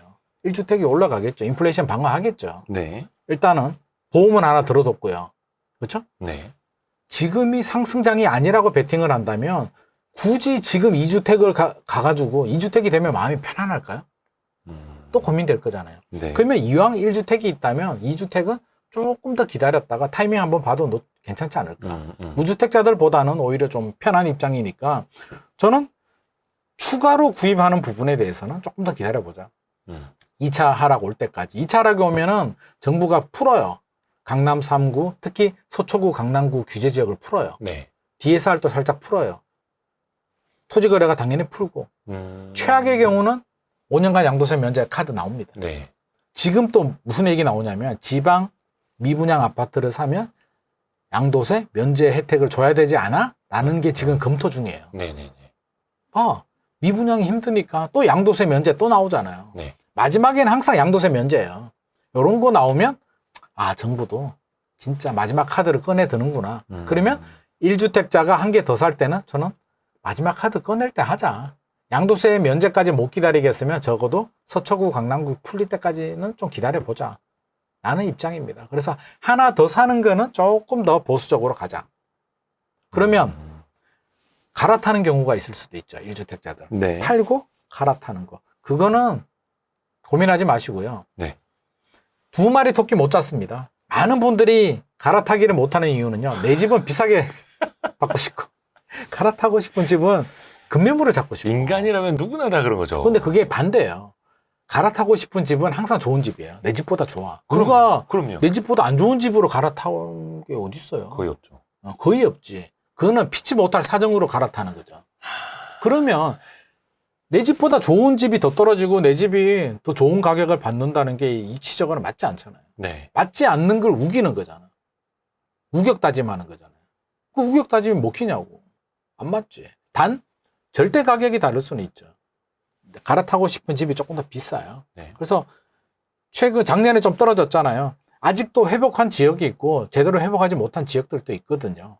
가격 비교를 한 다음에 예를 들어서 내 집은 5천만 원 떨어졌는데 내가 갈아타려고 생각했던 집은 1억 떨어졌다라고 하면 용감하게 과감하게 팔고 그냥 실시간으로 갈아타야죠.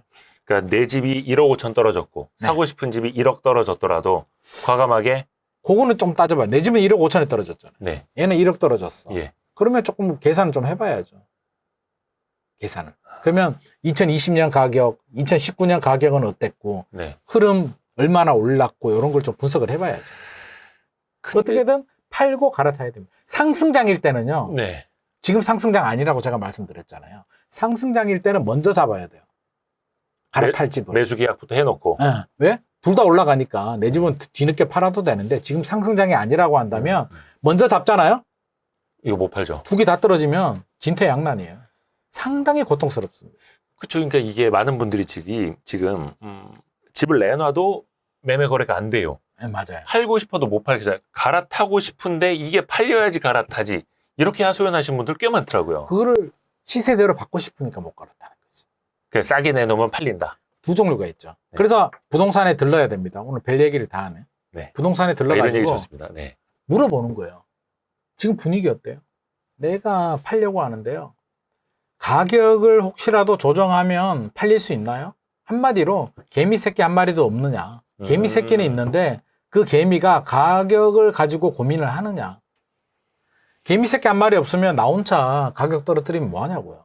낚시하는데 왜 그런 게 있잖아요. 그날따라 물고기 없는 날 뭐 그런 게 있잖아요. 네. 아무리 좋은 비싼 미끼에 일제 비싼 낚싯대 써도 잡히겠냐고. 안 되잖아요. 네. 잘 되는 날은 좀 더 좋은 미끼를 하면 더 잘 잡히겠죠. 그러니까 일단 물어본 다음에요. 네. 부동산 사장님이 작년 12월 같은 분위기. 개미 새끼 한 마리도 없다.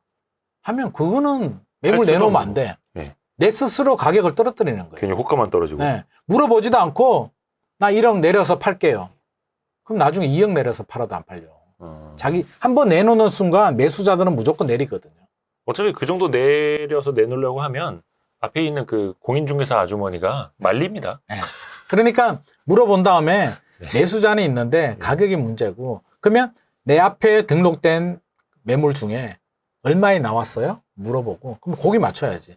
한 틱 더 아래. 그 매물이 9억 5천인데 나는 10억에 팔고 싶어. 네. 그러면 9억 5천에 나온 매물 몇 개 있냐고. 2개 있대. 매수자들 연락은 온대. 그러면 2개 팔고 나머지는 내 순서를 걸어둬야죠. 수수료 2배 드릴게요. 라고 하든지. 근데 갈아타고 싶은 집이 좋은 물건이 나왔어요. 걔가 1억 5천 떨어졌어. 그러면 나도 1억 5천 떨어뜨려서 가는 거죠. 그러면 가격만 맞으면 손님이 있대. 9억 5천짜리 할 사람이 9억 3천이면 당연히 내 집을 하겠죠. 그러면 시간으로 갈아타야죠. 지금은. 그러니까 지금은 갈아타려면 그런 식으로 갈아탈 수밖에 없습니다. 내 집을 좋은 가격에 받을 수는 없습니다. 네, 팔고 갈아타는 건 이제 고민하지 마라라는 건 이제 욕심내지 마라라는 그렇죠, 그렇죠. 뜻으로 읽히네요. 네네. 자, 그러면 또 네. 마지막 경우 하나 더 있잖아요. 네, 무주택자로 가는 거. 그냥 집을 다 팔고 무주택으로 가는 거. 현금 가지고 있다가 떨어지면 살래. 절대 반대입니다. 이거 성공한 분 제가 본 적이 없습니다. 실패하는 전략입니다. 이론적으로는 좋잖아요. 아직 상승장이 아니고 추가 하락 여지가 있으면. 선생님 팔고. 질문 있습니다. 네. 그 지금 김인만 선생님이 네. 약세장은 끝났다. 네. 제2의 충격이 올 수도 있다. 네. 라고 해주셨는데 왜 집은 팔지 말라고 합니까? 못 잡으니까요. 여러분들이 댓글 쓰려고 하셨던 거 아닙니까 지금? 그렇죠. 현실과 이론은 다르다는 제가 말씀드리고 싶다는 거지. 네네네. 왜? 자, 현금 가지고 있죠? 처음부터 무주택인 분들은 괜찮아요. 왜? 무주택이었으니까. 근데 1주택이 있다가 무주택으로 가잖아요? 심리 상태가 어떻게 되는 줄 아세요? 그날부터 불안해지죠. 이 오르막 상상 초월로 불안해집니다. 뉴스 보는데 청약 경쟁률이 100대 1 나왔다고 하잖아요. 그날 잠이 안 옵니다. 내가 무슨 짓을 했지? 이거 오르면 어떡하지? 큰일 났네? 이성적으로 판단할 수가 없고요. 기다릴 수가 없어요. 뭐 3년이 될지 2년이 될지 4년이 될지 우리가 기다림의 그런 미학을 좀 느껴야 되는데 초조한 마음에 기다릴 수가 없어. 처음부터 무주택인 분들은 고기도 먹어본 사람이 맛을 알잖아요. 네. 집 하나 있다가 없어지면은요, 그날부터 엄청나게 불안합니다. 안 돼요. 못 기다려요. 절대 못 기다립니다. 제가 심지어 자기 팔았는 똑같은 집을 1억 더 주고 사신 분 봤거든요. 자기 집이야. 자기가 팔았는 집인데 1억 더 주고 또 샀다니까요. 그 왜 그랬겠어요? 제가 물어봤습니다. 왜 그러세요? 왜요? 그러니까 그분이 뭐라 그러냐면 잠이 안 온대. 일주일 동안 잠을 못 잤대. 멘탈 나가는 거죠. 내가 누워있으면, 나 무슨 짓을, 집값 오르면 어떡하지? 나 잘못했어. 내가 판단 미스한 거야. 나 어떡해. 팔 때는 마음 편하게, 집값 떨어질 것 같으니까 팔고 마음 편하게 살다가 떨어지면 살려고 했는데, 팔고 나니까 잠이 안 오는 거야. 남편이 그런데, 너 왜 그러냐고, 잠 안 자고. 잠이 안 와. 1억 더 주고 사야겠대. 남편이 미쳤냐고. 그럼 팔지나 말지. 기다려봐. 안 되는 거예요. 그래서 1억 더 주고 샀습니다. 근데 잘 샀어요. 안 샀으면은 아마 이 세상 사람이 아닐 수도 있어요. 그게 강남이었거든요. 그때 2013년에. 2013년 강남. 1억 더 주고 샀으면 10억 이상 올랐잖아요, 기본. 네네네. 그럼 멘탈 다 치유됐네요. 지금은 치유됐는데 안 샀으면 아마 제명에 못 삽니다. 그런 분들이 꽤 계셔요. 네, 많아요. 그러니까 저는 1주택은 제가 앞서서 보험이라고 했잖아요. 그러니까 못 잡습니다. 절대. 제가 장담합니다. 99%는 못 잡아요. 그러면 나는 1%야. 라고 자신 있는 분들이 있는데 1% 아니에요.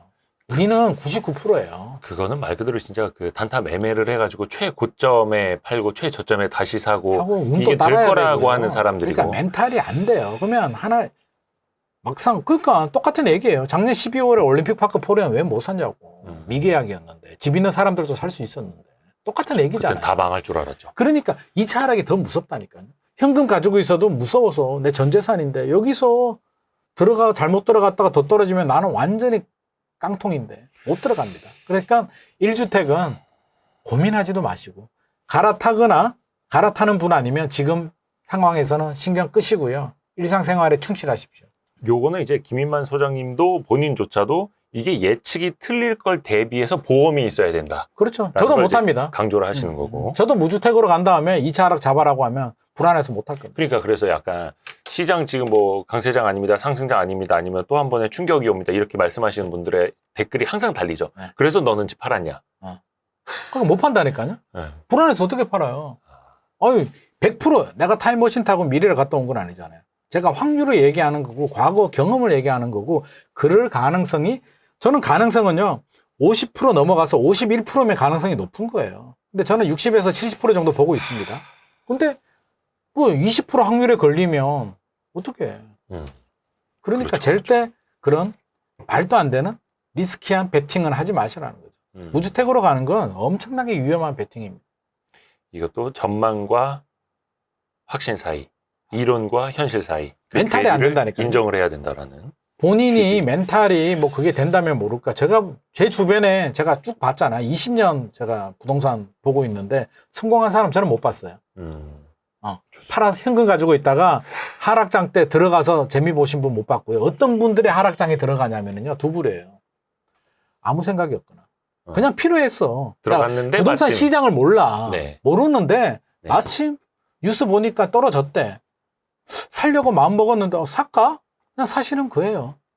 그런 분들이 사는 거예요. 아니면 진짜 간이 배 밖에 나왔거나. 진짜. 그래서 그런 분들 아니면 절대 못 들어갑니다. 2012년, 13년에 들어가신 분들 제 주변에도 있어요. 그러니까 제 개포하고 잠실주공 5단, 잠실주공 5단지가 그때 8억 7천인가 8억 2천인가 했거든요. 전세가 3억 5천. 5억 있으면 잠실주공 5단지를 샀던 시절인데 아무도 못 샀는데 그분은 샀어요. 어떻게 샀느냐? 미국에 계시는 분인데요. 미국 집값이 더 떨어졌거든. 글로벌 금융위기 때. 한국이 낫다고 그냥 돈 들고 온 거예요. 사고 가야 돼. 그래서 그냥 사고 간 거예요. 그러면서 그분이 그래도 불안해서 저한테 물어봤어요. 야, 네가 그래도 부동산 하니까 진짜 나 들어가도 되니? 바닥 맞아? 그 제가 얘기했죠. 무슨 소리예요? 내가 언제 바닥이라고 했어요? 바닥 가까이는 온 것 같아요. 근데 바닥 아닐 수도 있어요. 왜 나한테 그래요? 대신 떨어지더라도 5천만 원 정도는 더 떨어질 수도 있다. 하지만 오르면 5억은 오른다. 너 어디 베팅할래? 그냥 계약하고 갈래. 계약하고 갔는데 5억 이상 올랐죠. 그것도 확률적으로 사고한 거네요. 조금 떨어질 수는 있잖아요. 네네, 우리가 어떻게 그렇죠. 100% 바닥을 알아. 또 하나, 만약에 2주택 이상을 갖고 있다. 2주택. 다주택자다. 네. 어떻게 해야 됩니까? 2주택자 혹은 3주택자일 수도 있고. 2주택은 저는 다주택 아니라고 보고요. 지금 정부도 2주택, 다주택 아니라고 지금 뺀다고 하잖아요. 2주택은 무슨 다주택입니까? 네. 집값 올라가니까 문재인 정부 시절에 2주택도 이제 규제하기 위해서 다주택이라는 프레임을 씌운 거고요. 네. 3주택부터 저는 다주택으로 봅니다. 그래서 2주택은 다주택 아니니까 2주택 내가 가지고 있는 주택이 어떤 건지를 좀 보세요. 그러면 보유 가치가 있는지. 서울이다? 서울에 뭐 우리가 어느 정도 이름을 아는 아파트들 있잖아요. 네. 그럼 그냥 가져가세요. 1주택이라고 생각하시고.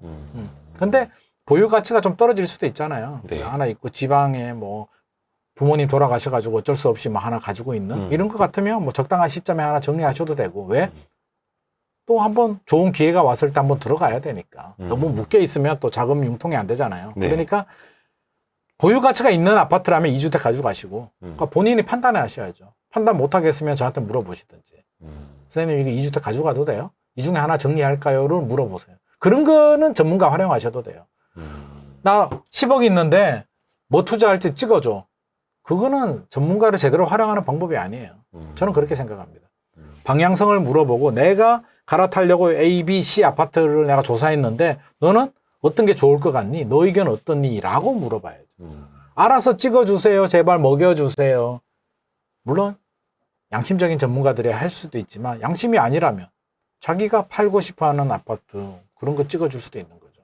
그러니까 그런 사람도 생각보다 많습니다. 그래서 질문은 조금 더 구체적으로 하라. 구체적으로 하고 전문가를 활용을 해야지 고양이한테 생선 맡기지 말라고요. 생선은 내가 요리하고 야 양념 뭐 칠까? 를 물어봐야지. 야 온도 몇 도로 익혀야 돼? 이런 걸 물어봐야지. 요리 다 해주세요 그러면 지가 먹고 싶은 요리를 하겠죠. 네. 그러니까 2주택은 전략적으로 보유 가치를 확인한 다음에 판단하시는 게 좋을 것 같고요. 3주택이다. 네. 3주택 이상 다주택이라면 저는 리스크 관리는 필요하다고 봅니다. 필요한데 뭐 사업이 잘 된다든지 아니면 전문직이어가지고 자금 흐름이 좋아. 대출 뭐 이자 3배 올라도 상관없어. 다 틀 수 있어. 라고 하시는 분들은 예외고요.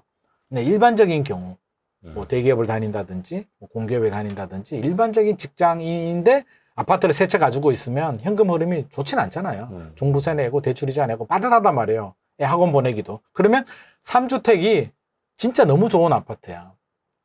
예를 들어서 뭐 잠실주공 5단지를 3개를 가지고 있다든지 네. 뭐 그런 경우라면 예외겠지만 그게 아니라면 저는 한 개 정도는 정리를 하자. 한 개 정도는 정리해야 되고 주택 수가 10주택 이상이라면 그거는 저는 보유 능력에 따라 다르겠지만 그거는 그건 뭐 컨트롤 안 된다고 봅니다. 전문 영역이니까요. 전문 영역이기도 하고 네네네. 저는 주택수 줄여야 된다고 봅니다. 그런 분들은. 뭐 4주택, 5주택, 10주택 이런 분들은 뭐 본인의 거의 사업이니까. 사업이죠. 예. 사업이라도 저는 리스크 관리는 필요하다고 보고요. 만나보면 실제로 본인이 잘해서 다주택이 다신 분들도 있고요. 네네. 실제로 그런 분들도 제가 많이 만나봤는데 역시 컨설팅을 맡깁니다. 네. 내가 자본력이 뭐 한 몇십억 되는데 어떻게 투자해야 되나요 하면 그 사람이 컨설팅 해주는 사람이 30채를 추천해 준 거예요. 사준 거야. 소형 아파트 갭 투자로 30개를 사준 거예요. 와. 그런 분이 있어요. 많아요. 그러면 내 전략, 나의 판단이 아니라 그분한테 맡겨서 30채가 된 거거든요. 그냥 세팅을 해준 거네요. 세팅을 해줬는데 네. 내가 관리 능력이 있는 게 아니잖아요. 내가 하나 해가지고 30채를 만든 분들은 저는 관리 능력이 있다고 봅니다. 그러면 본인이 알아서 상황을 보고 팔 때 되면 팔고 하겠는데 누가 세팅해 준 건 관리하기 어렵거든요. 계속 상승하는 거는 괜찮은데 계속 상승하지 않는다면 세팅해 준 게 어느 순간 틀이 흔들리면서 굉장한 고통을 빠질 수도 있습니다. 그런 분들은 저는 한번 컨설팅 받아보세요. 꼭 저 아니더라도 믿을 만한 분한테 가가지고 내가 이렇게 있는데 어떻게 해야 되냐는 거를 한번 체크를 해볼 필요는 있을 것 같습니다. 그리고 요거는 요즘에 많은 분들이 이제 관심 갖는 건데 50년 만기 주택담보대출 나왔잖아요. 네. 물론 이거 이제 원래 정부가 정책 자금으로 시작을 했다가 너무 불이 붙어버리니까 사람들이 다 이쪽으로 몰려 뭐 2조 원이 늘고 막 이랬다면서요. 네. 그러니까 이제 정부가 슬슬 은행들 불러다가 야 그만해. 그러니까 또 은행들도 하나 둘씩 맞아요. 50년 만기 주담대는 이제 판매 네. 중단 결정을 했는데 네. 그래도 아직 40년짜리가 있습니다. 네. 40년 있죠. 처음에 막 30년 나왔을 때 뭐 야 이게 말이 돼? 40 이게 말이 됐는데 50년짜리를 보고 40년짜리를 보니까 짧네. 네, 맞아요. 저도 이제 뭐 80대 초반이면 갚을 수 있는. 근데 우리가 생각해야 될 게요. 네. 40년 집을 사가지고 40년 가지고 가는 사람이 거의 없죠. 몇 명 되나요? 거의 평균 없죠. 7년 정도 돼요. 그러니까 보통 20년, 30년짜리를 받아도 뭐 5년, 7년 안에 갚아버린다는 거잖아요. 네. 40년 가지고 가면은요, 대출이자 부담이 커요. 그렇죠. 40년보다는 30년이 좋고요. 30년보다는 20년이 좋습니다. 장기 보유자라면, 자금 능력이 된다면. 네. 근데 그게 아니고 나는 5년 가지고 갈 거야.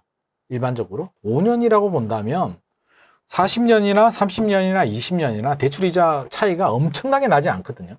그렇다면 원리금 부담이 줄어들잖아요. 내가 리스크 관리인데 요즘 옛날처럼 만기 일시 상환 방식은 없잖아요. 그렇죠. 옛날에는 이자만 내고 팔 때 그냥 갚아버리면 되는데 저는 그게 참 좋은데 지금 원금과 이자를 같이 낸단 말이에요. 그렇죠. 물론 원금도 내긴 내야지. 내가 빌린 돈이니까 갚아야 되지만 그게 상환 능력에 부담이 돼요. 아예 학원도 보내야 되고 그렇잖아요. 생활비도 써야 되는데 수입은 딱 정해져 있는데 나중에 금리 올라버리게 되면 내가 버틸 수 없는 상황이 발생한단 말이에요. 그래서 이 원리금 상환이 굉장히 중요하거든요. 저는 부담을 좀 내리는 건 좋겠다.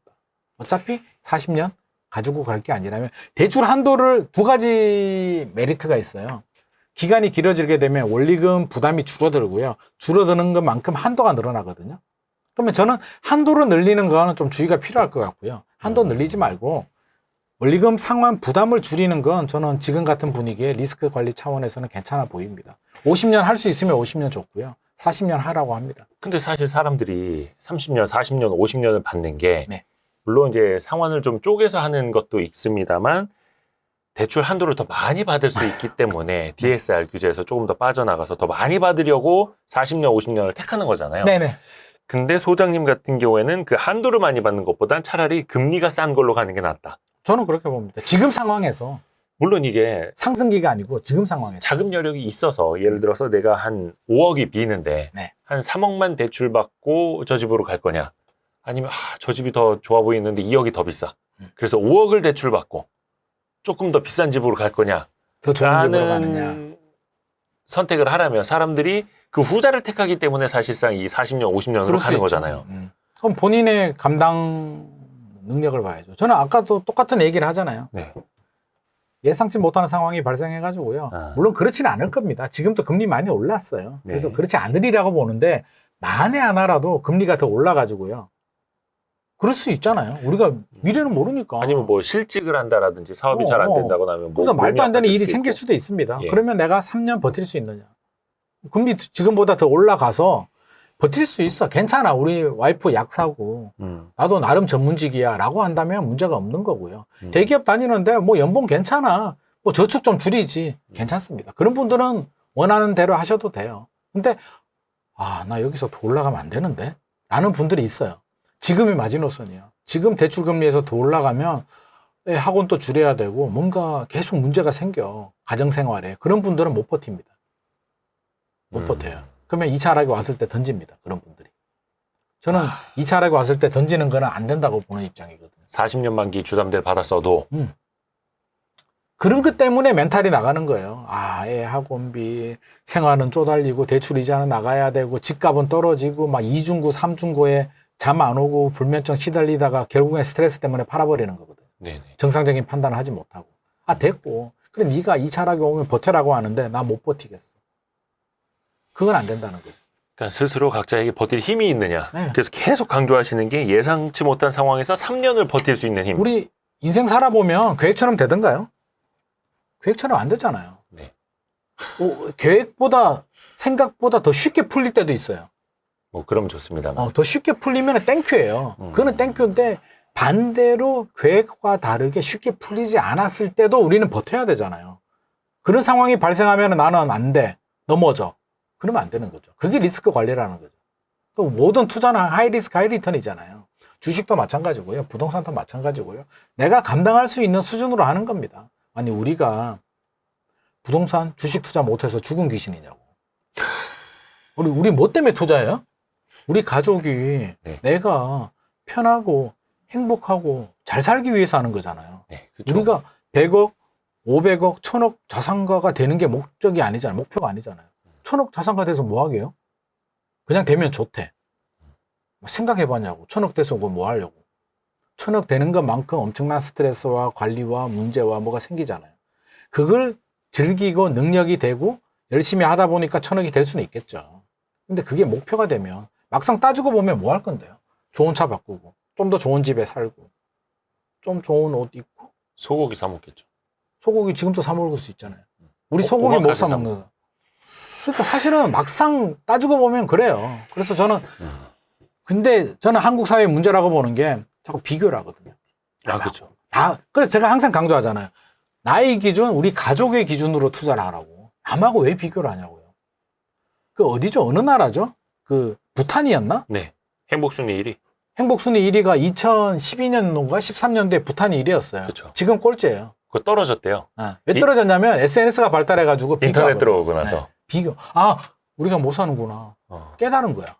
부탄은 그 어떤 분이 갔다 오셔서 글 쓰신 거 봤는데 버스 2시간을 기다리고 있어도 사람들이 불만이 없는 나라였대요. 원래 그런 거예요. 언제 올지 원래 모르는 거라고. 원래 그런 이제 거야. 거기 인터넷이 들어오고 나서부터 이제 불행감을 이제 느끼기 이게 시작했다고. 잘 사는 게 독이 될 수도 있는 게 우리 학교 다닐 때 생각나실 거예요. 저는 그런 시대에 살았거든요. 선생님이 호구조사예요. 고등학교 때까지도. 자동차 있는 사람 손들어봐라 그러거든요. 근데 꼭 한 명이 손들어요. 근데 한 반에 잘 사는 애가 있어. 그때 자동차는 어떤 의미냐면 요즘으로 따지면 거의 람보르기니를 가지고 있는 듯한 그 느낌. 이상의 의미죠. 그 이상의. 한 반에 한 명이 가지고 있는 차예요. 아버지가. 근데 손을 번쩍 들어요. 그러면 나머지 친구들이 어떤 마음을 가지냐면 저 새끼 집 잘 사네? 그냥 아이스크림이나 하나 더 먹어야겠다. 그렇죠. 그런 마음이에요. 이게 부럽지 않아. 왜? 나머지 99%는 나하고 똑같거든. 다 네. 차가 없거든. 맞아요. 그러니까 쟤가 이상한 거야. 쟤가 그냥 이상한 부자야, 쟤는. 야, 너 돈 많은데 맛있는 거나 사주라. 뭐 이래요. 근데 절반 이상이 차를 가지고 있고 나는 없는 쪽에 속하면 굉장히 박탈감을 느끼죠. 아니면 차가 다 있는데 차 종류가 다르거나. 지금이 그런 거잖아. 요즘 차 없는 사람이 어디 있어. 근데 누구는 벤츠 타고 누구는 S 타고 벤츠도 E클래스 타느냐 S 타느냐 수많은 비교를 하고 SNS 보면 다 잘 먹고 호텔 가서 밥 먹고 하잖아요. 그게 상대적 비교를 하기 때문에. 내 친구가 나는 1억을 벌었는데 내 친구는 5억을 벌잖아요. 너무 불행해. 실제로 게임을 했다고 해요. 실제로 했는지는 모르겠는데 저도 들은 얘기인데 한국 사람들은 어디서 행복을 느끼냐면 내 친구보다 돈을 더 땄을 때. 나는 10,000원을 땄는데 네. 내 친구는 2,000원을 땄어. 네. 내 친구보다 더 그러면 땄는 행복한 거죠. 행복한. 외국 사람들은 내가 땄을 때. 내가 2,000원 따도 행복한 거예요. 네네네. 그러니까 저는 그게 중요하다고 보거든요. 그래서 투자도 남한테 비교하지 말고 비교하면 끝이 없어요. 100억 되면은요 100억 부자가 엄청나게 많거든요. 많아요. 주변에 다 100억 이상이야. 내가 초라해요. 명함 꺼내지도 못해. 내가 100억 부자인데 10억 있는 친구들하고 놀지 않거든요.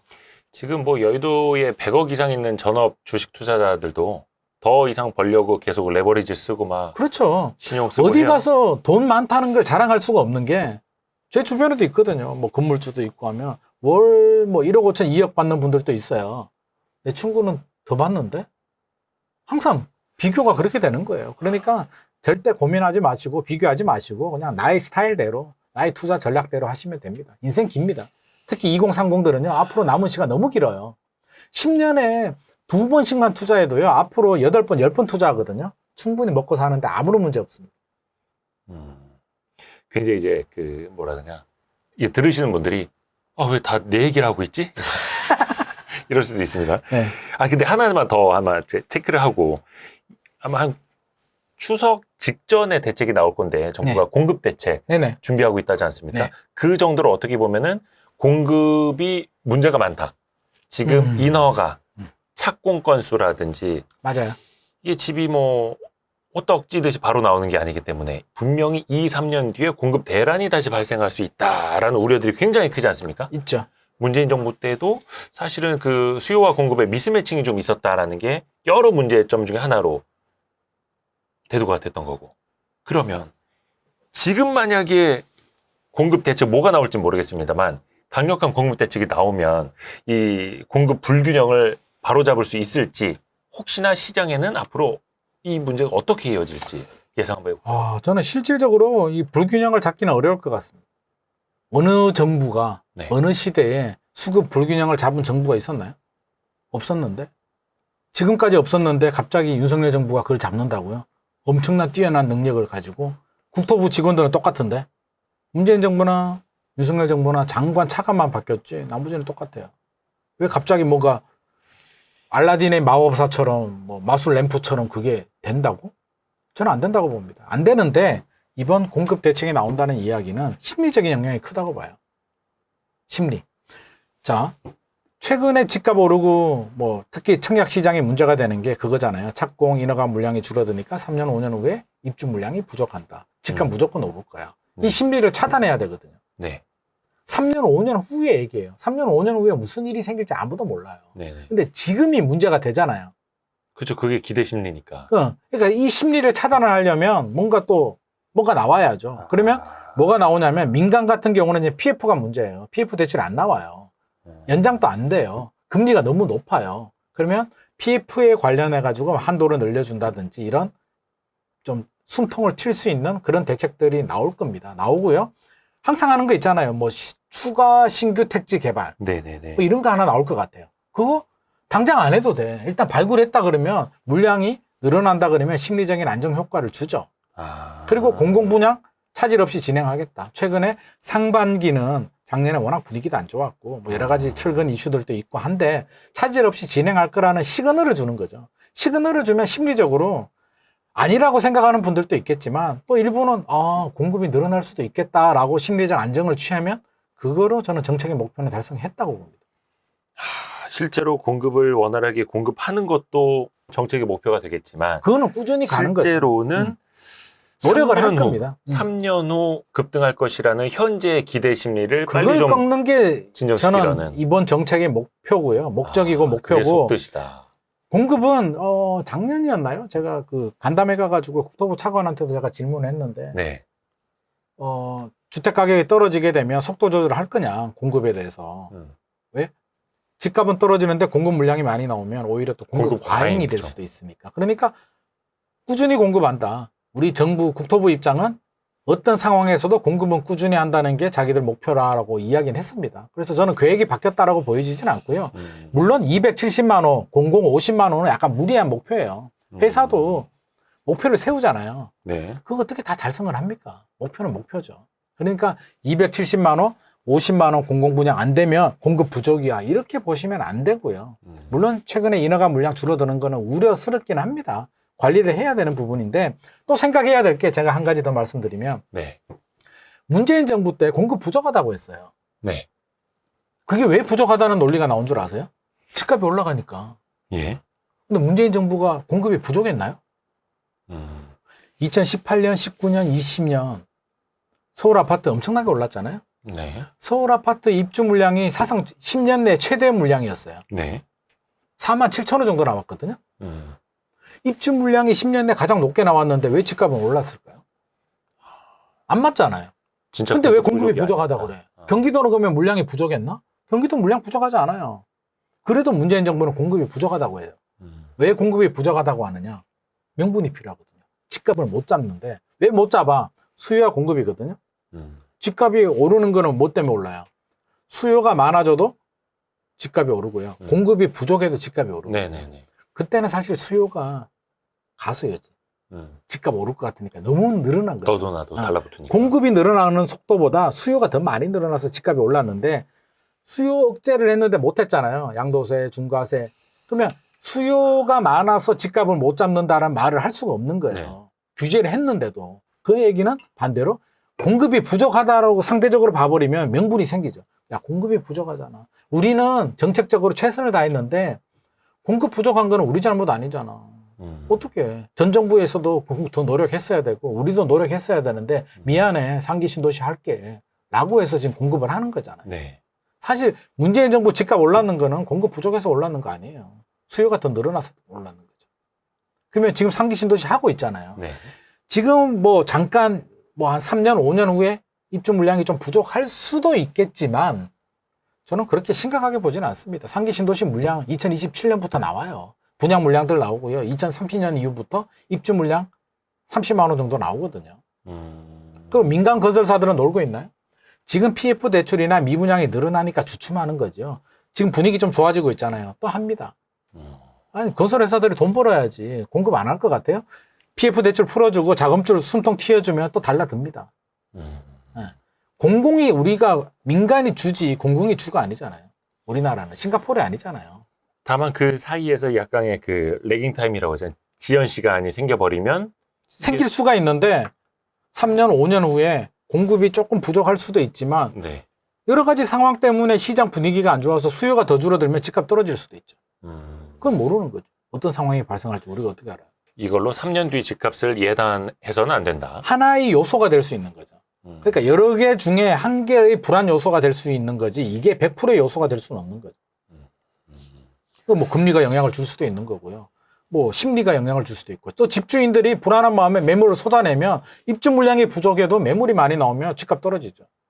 그러니까 이게 심리하고 굉장히 복잡한 문제니까 일단은 지금 속단하지는 말자고요. 정부는 정부가 할 일을 하는 거고요. 우리는 우리가 할 일을 하면 되는 거죠. 정부 정책을 보고 나의 상황에 맞춰서 투자 전략을 세우고 그래서 좋잖아요. 2019년, 2020년, 2021년 집값 올라갈 때는 생각할 시간이 없잖아요. 네. 아니 내일 집값 오르는데 언제 고민하고 어떻게 하냐고. 근데 지금은 얼마나 좋아요. 2, 3년 정도는 저는 충분한 전략을 세우고 차분하게 대비할 수 있는 그 시간이 저는 3년이라고 보거든요. 그렇다면 저는 지금이 우리 인생에서 2030도 마찬가지고 굉장히 중요한 타이밍이다. 이걸 마음 놓고 포기하는 시간이 아니고 제2의 도약을 위한 제2의 상승기를 준비하는 시간이 지금이라고 저는 생각합니다. 오늘 김인만 부동산경제연구소장 김인만 소장과 함께 다각도로 또 이야기를 해봤습니다. 정말로 시원시원한 이야기 감사드립니다. 감사합니다. 고맙습니다, 소장님. 감사합니다. 고생하셨습니다.